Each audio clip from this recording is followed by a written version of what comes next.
Tudo bem com você? Seja bem-vindo e bem-vinda ao canal Vocacionados. Eu sou Marcial Farias e é um prazer ter você aqui para juntos estudarmos a Palavra de Deus. Como foi o seu fim de semana? Foi entre amigos, entre familiares, foi adorando a Deus, foi visitando enfermos, pregando a Palavra de Deus? Como foi então o seu fim de semana? Conta para mim aqui no espaço dedicado aos comentários no vídeo de hoje que eu quero saber. O meu fim de semana foi muito corrido, eu fui à igreja, participei do louvor e adoração a Deus, levei o meu filho para um acampamento, busquei o meu filho no acampamento, fiquei com a minha esposa, fui visitar a sogra, foi um fim de semana muito cheio e eu louvo a Deus por isso, por Ele me permitir e dar oportunidades de estar entre amigos e familiares. E hoje nós vamos falar sobre o juízo de Deus e as suas misericórdias. Vem conosco estudar um pouquinho da Palavra de Deus, não sai daí. Aproveita, agora se inscreve, habilita as notificações, deixa o curtir, comente e compartilhe em suas redes sociais. Eu quero aqui aproveitar e mandar um abraço para a Márcia Ferreira, para o Valdecir Souza, a Vicentina Menezes, a Letícia Alexandre, a Isabela, o Denilson Donizete, Cecília Oliveira, Elizabeth Bernardo e o Fábio Abreu. Muito obrigado por vocês participarem sempre aqui em nosso canal, mandando mensagens, dizendo que estão orando por mim. Eu fico muito grato por isso. E agora eu quero falar para você que está chegando aqui pela primeira vez em nosso canal. Aproveita, se inscreve em nosso canal, sinta-se bem-vindo e bem-vinda, faça deste canal o seu espaço para adorar a Deus e aprender um pouquinho da sua palavra.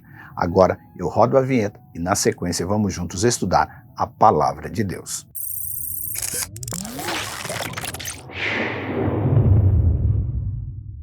Diz a Bíblia, porque o salário do pecado é a morte, mas o dom gratuito de Deus é a vida eterna em Cristo Jesus, o nosso Senhor. Romanos 6, versículo 23.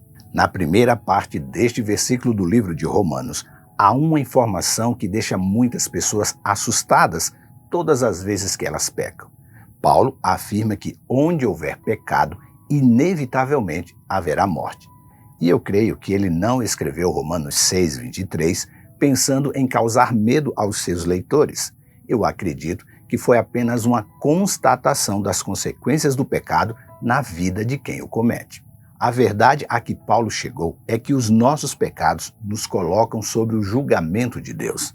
Este é um fato inquestionável. E foi o próprio Deus que demonstrou as consequências da transgressão da lei diante de Adão e Eva quando precisou matar um cordeiro para cobrir a nudez do casal endêmico. A partir de então, passamos a conviver com a nossa falibilidade e propensão a amar mais ao pecado do que a Deus. E todas as vezes que cometemos erros e transgredimos as leis divinas, colocamos entre nós e Deus ofensas contra a sua santidade e perfeição.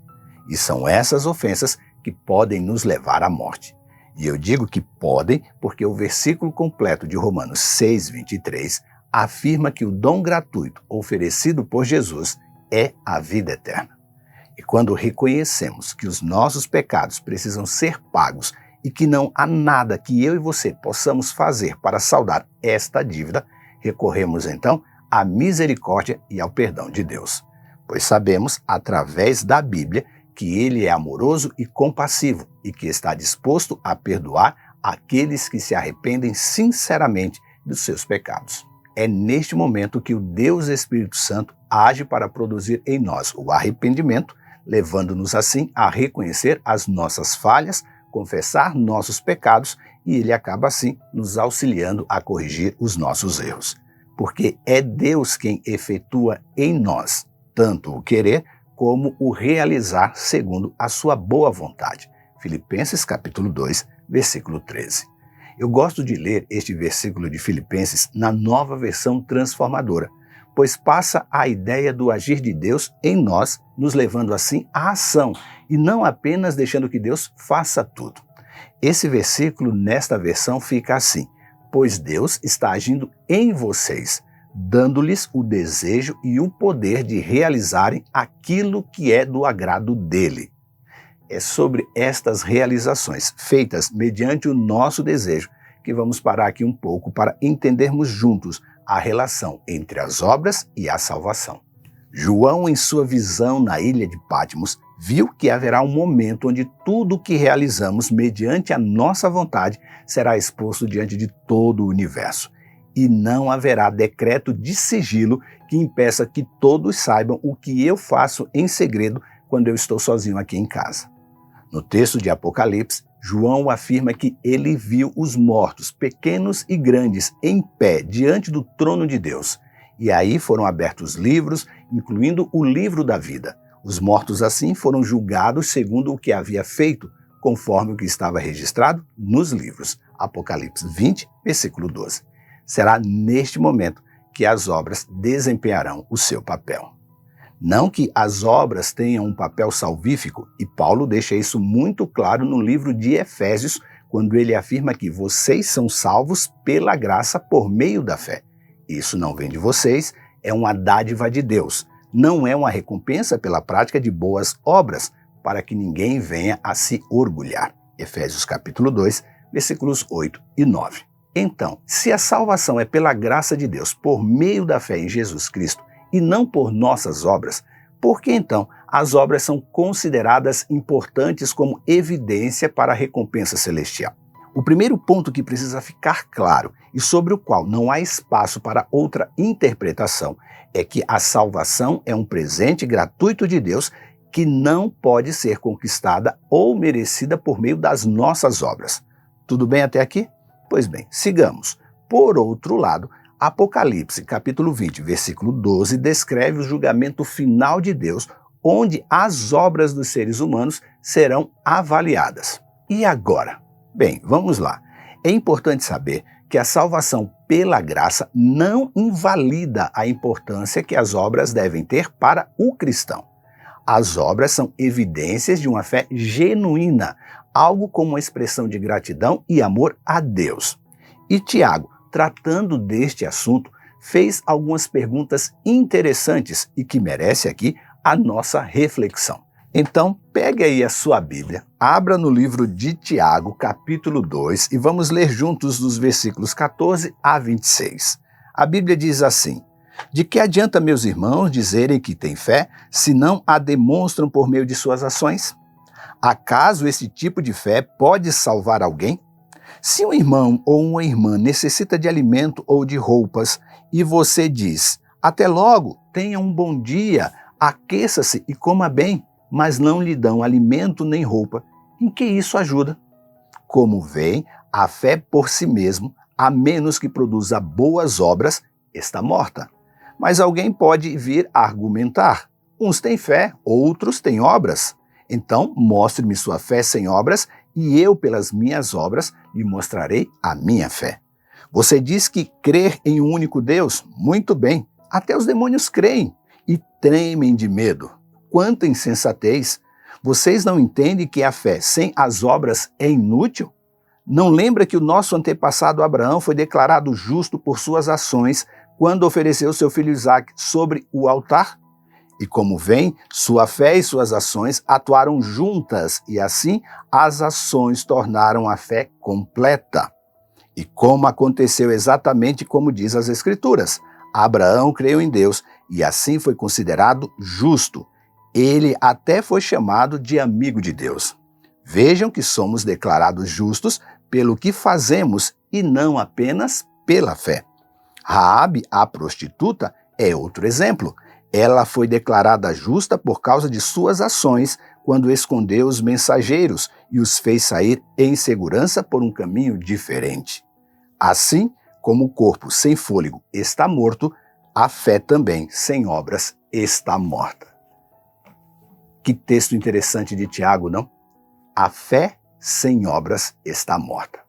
Aqui neste capítulo, nesta porção do capítulo 2, teve muitas perguntas interessantes. Ele começa perguntando de que adianta, meus irmãos, dizerem que têm fé se não demonstram por meio de suas ações. E outras perguntas surgiram, como veem, a fé por si mesma, a menos que produza boas obras, está morta. Vocês não entenderam que a fé sem as obras é inútil? Continuou o questionamento de Tiago. Como veem, a fé e as suas ações atuam juntas e assim as ações tornam a fé completa. E vejam que somos declarados justos pelo que fazemos e não apenas pela fé.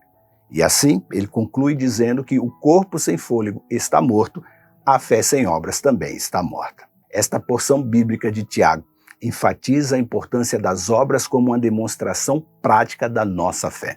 Ele afirma que a fé sem obras é morta e que a verdadeira fé é evidenciada por meio das obras. Portanto, entenda, embora as obras não sejam a base para a nossa salvação, elas são consideradas como um fruto natural e esperado de uma fé verdadeira. É através da Bíblia que somos ensinados a confiar na graça de Deus para a nossa salvação. Mas também somos, pela mesma Bíblia, encorajados a viver uma vida de santidade e retidão como uma resposta da graça de Deus em nossas vidas.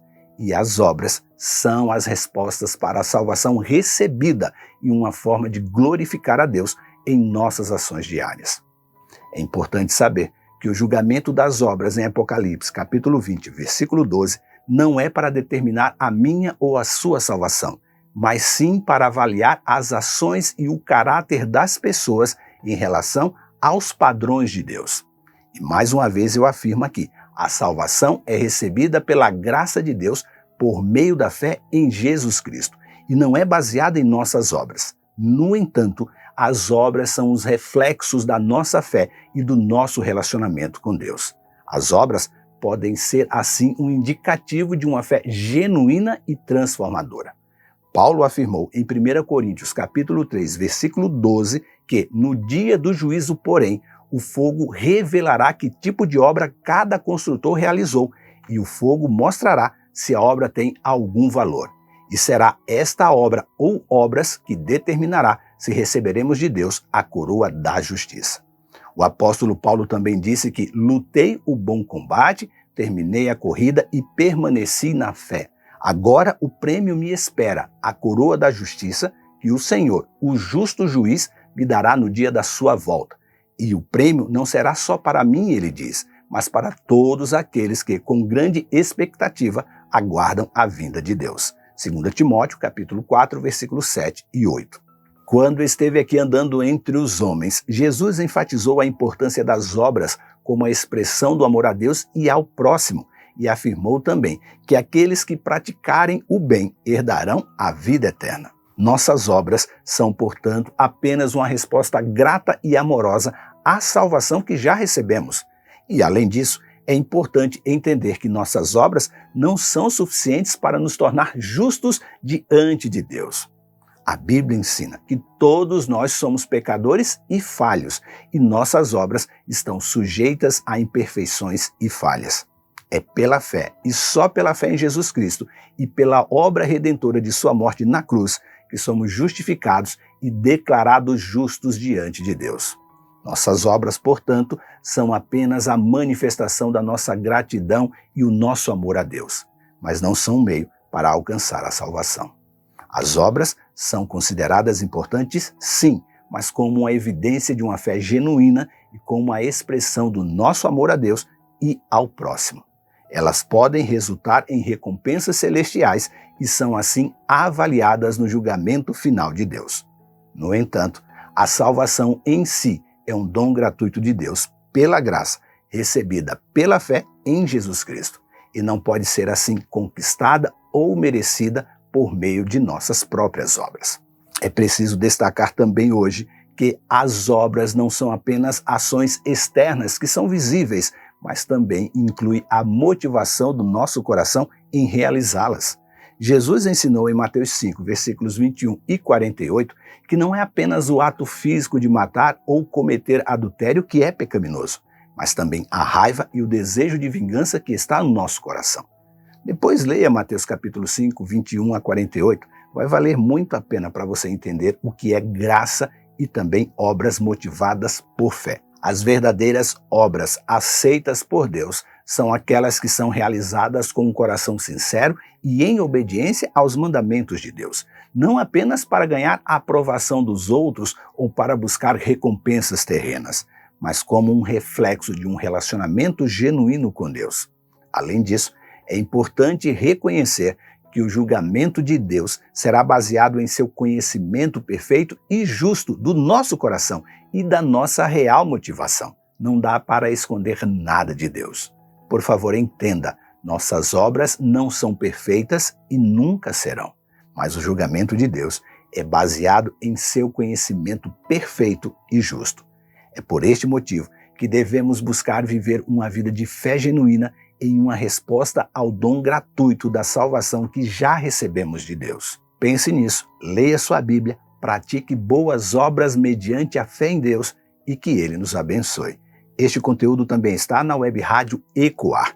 Se inscreva em nosso canal, habilite as notificações, deixe o seu curtir, comente e também compartilhe em suas redes sociais. E lembre-se, você é participante da vocação celestial para ir ao mundo pregando o evangelho da salvação a toda criatura. Que Deus te abençoe e até amanhã.